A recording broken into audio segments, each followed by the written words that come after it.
We are still very much living in an age of uncertainty here during the pandemic. It's difficult to know what's real and what's made up, what's a fact and what's a fiction, what you should be doing and what you should be avoiding. That's what this program is about with Paul Rosen here on Health Matters. Today, we're going to figure out what you need to know about COVID. Do I have that about right, Paul?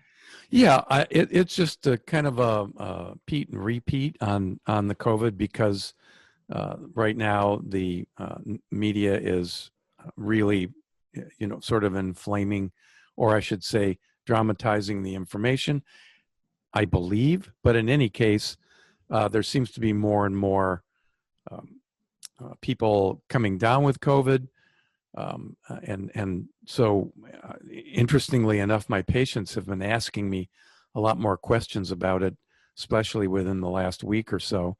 So I thought I would revisit some of the actual information that's coming from scientists who are doing the research and going over the data to try to find some touchstones that that we can rely on to be able to have useful information, in particular with respect to surviving COVID.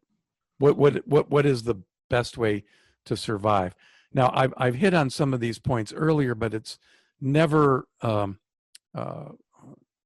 think it's always appropriate to come back to them because people forget, and of course there are new listeners as well, and they may not remember.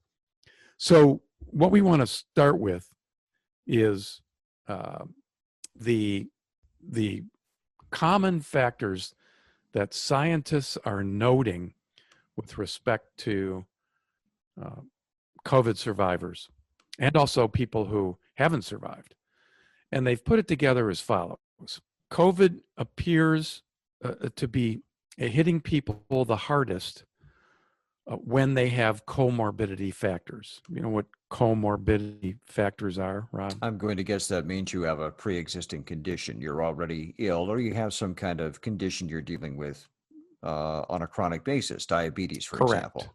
Correct.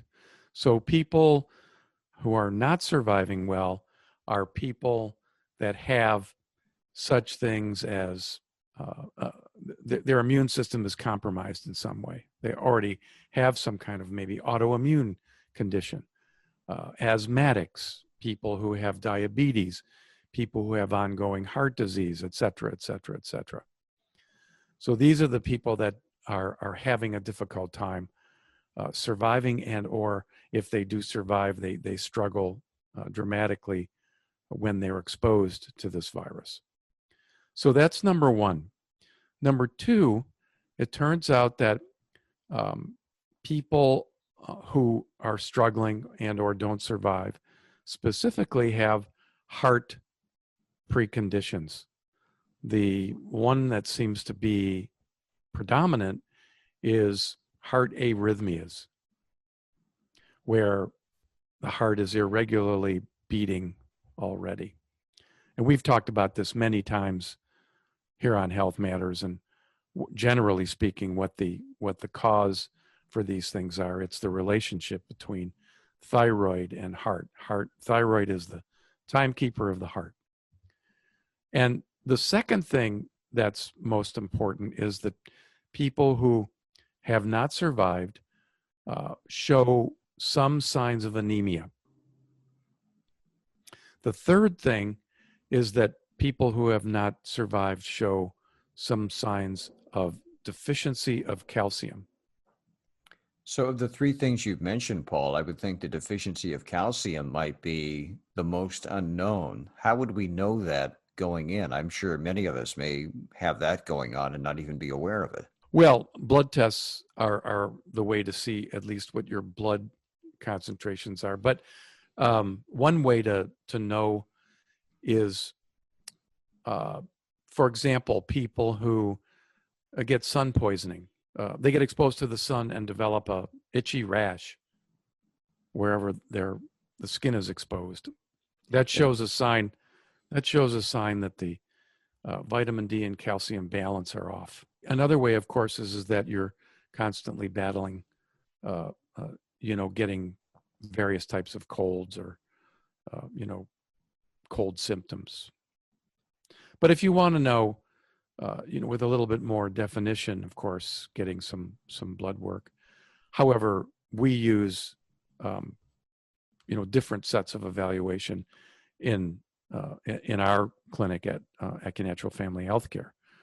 We use muscle testing to help, determine some of that. So this testing would determine whether or not you have a calcium deficiency, and therefore you might be more susceptible to more serious consequences if you develop COVID. What it actually determines is whether or not you need supplementation. So it doesn't, the blood test is really the standard to determine whether, you have an out and out deficiency. But with the muscle testing that we use, we can determine whether or not you really could use some bolstering with calcium. And for people to know, just any old calcium supplement will not do.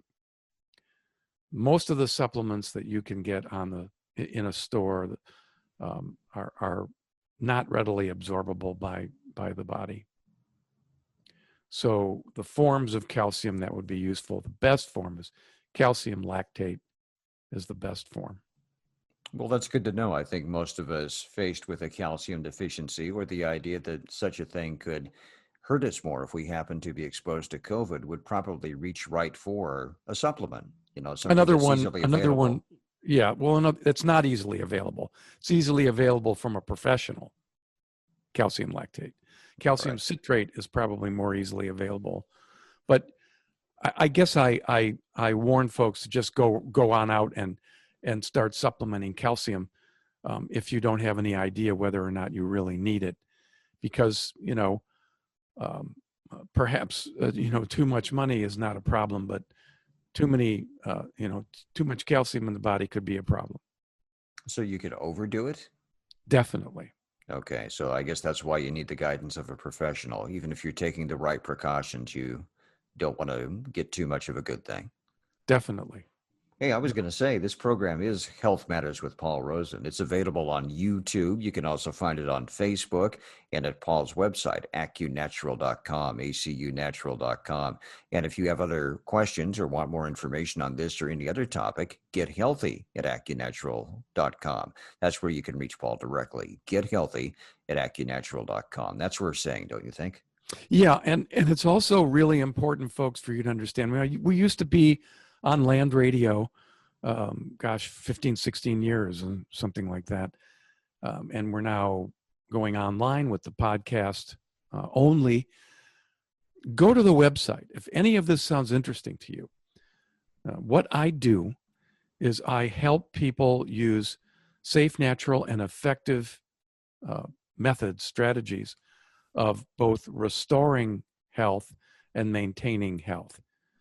And to know exactly what we do, go to AccuNatural, acunatural.com. Check it out. The other important thing is that the website is loaded with stories, testimonials, if you were, from patients who who I have worked with and continue to work with. And this gives you an idea, too, also on the website of how many different types of conditions we've addressed using nutrition response testing and a nutrition healing strategy. It's really important. Follow through with this if it sounds interesting. If you want to avoid medications or you want to get off them, that's our bread and butter. In terms of COVID, Paul, you've indicated that calcium, keeping our calcium levels at a healthy level, is one way to help us deal with that. Are there other strategies we can use to help make ourselves more resilient or better able to deal with the present situation? Well, yes. One is to know what your nutritional deficiencies are.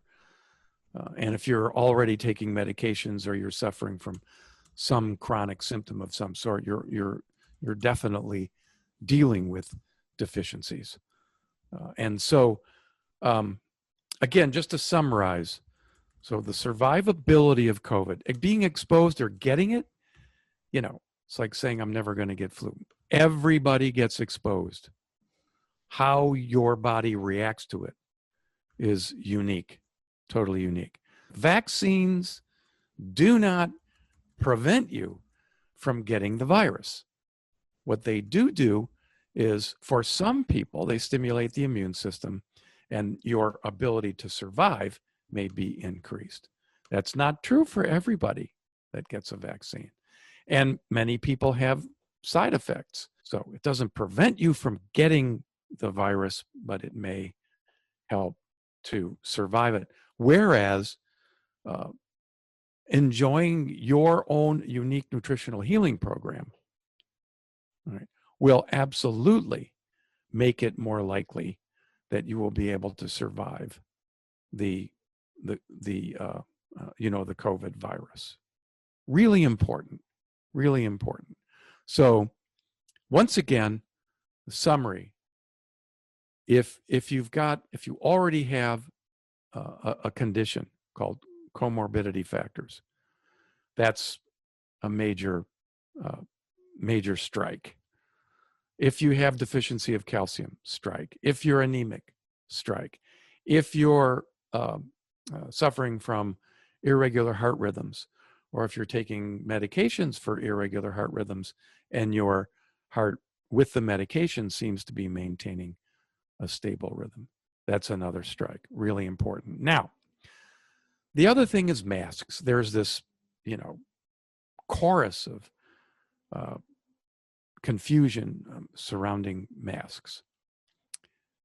This is something that is very interesting that has come about, and that is one way for human beings to gain immunity to diseases is a very slow, very sort of metered in a way exposure to a pathogen. So you drink water. Water contains various bits of pathogenic protein of all sorts. So that will stimulate our immune systems to begin to develop an immunity to those bugs. So in the water, in the food that we eat, even in the air that we breathe, very small amounts basically stimulate our immune systems to develop immunity to it. Well, it turns out that one of the unintended consequences appears to be when a person wears a mask, right, is the purpose of the mask is to prevent a huge amount of exposure to a virus, a large amount that you might inhale. But you may still be exposed to a very small amount. And thus that small amount can begin the process of strengthening your immune system to the bug itself. Is that cool or what? My point in bringing this up is this point that I'm making is not readily known publicly because the scientists are just starting to figure this out, right? Oftentimes the discussion about masks is, well, I'm an individual, I'm an American, and I can do what I want. And if I don't want to wear a mask, I don't have to wear a mask, right? Well, the problem, of course, with that is that although most of the masks that people wear, other than maybe an N95 or even greater, you're going to be you're not creating a wall between you and the virus. The virus will penetrate these silk masks and even the surgical masks that a lot of people are wearing, those blue and white ones, or pink ones. So they don't prevent exposure to all of the virus. Point being, again, the mask prevents exposure to a lot of the virus. However, some small amounts of the virus may penetrate, thus actually building an immune system. So and of course, by wearing a mask, you're also showing some compassion for your fellow human being. Should you carry the virus and not know it? So as far as wearing a mask goes, where should you wear them? Well, you don't need to wear them while you're riding in your car. That's not necessary. You don't need to wear them when you're walking outside and you're, not in a crowd or not around a lot of people. You should wear a mask if you walk into a public a store, for example.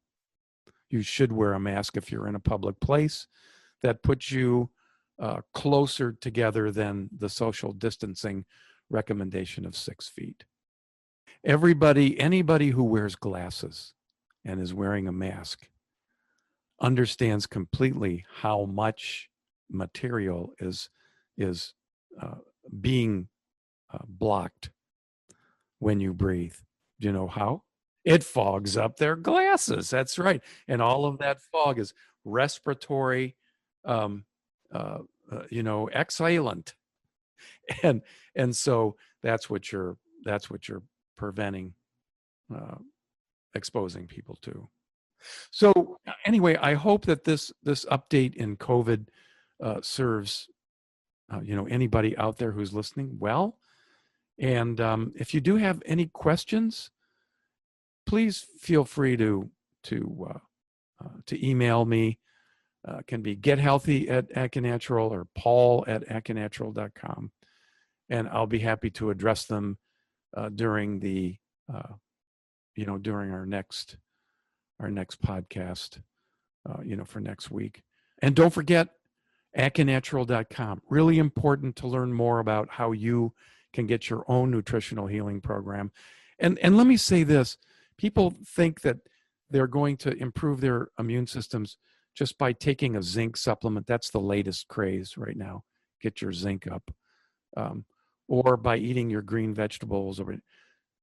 There is a lot. It is a lot more complicated than all of that. Although those things could be useful, but it's a lot more complicated than that. The question is do you really want to accomplish with some sense of certainty that your immune system is enhanced, is strengthened, or do you just want to sort of like just believe that it is based on reading an article or two and doing something? I will tell you this: I know with certainty, having been in this field for over 30 years, no one can supplement their way to good health. No one. Although supplements are an essential part of it, but there's quite a bit more to be addressed. So hopefully, if you want to go beyond, what you think you might know, and you're really interested in effectively supporting your immune system, come and join us. Check us out, AccuNatural.com, Health Matters, and AccuNatural Family Healthcare. In the meantime, folks, you ate your way to your illness, and you can eat your way out back to wellness.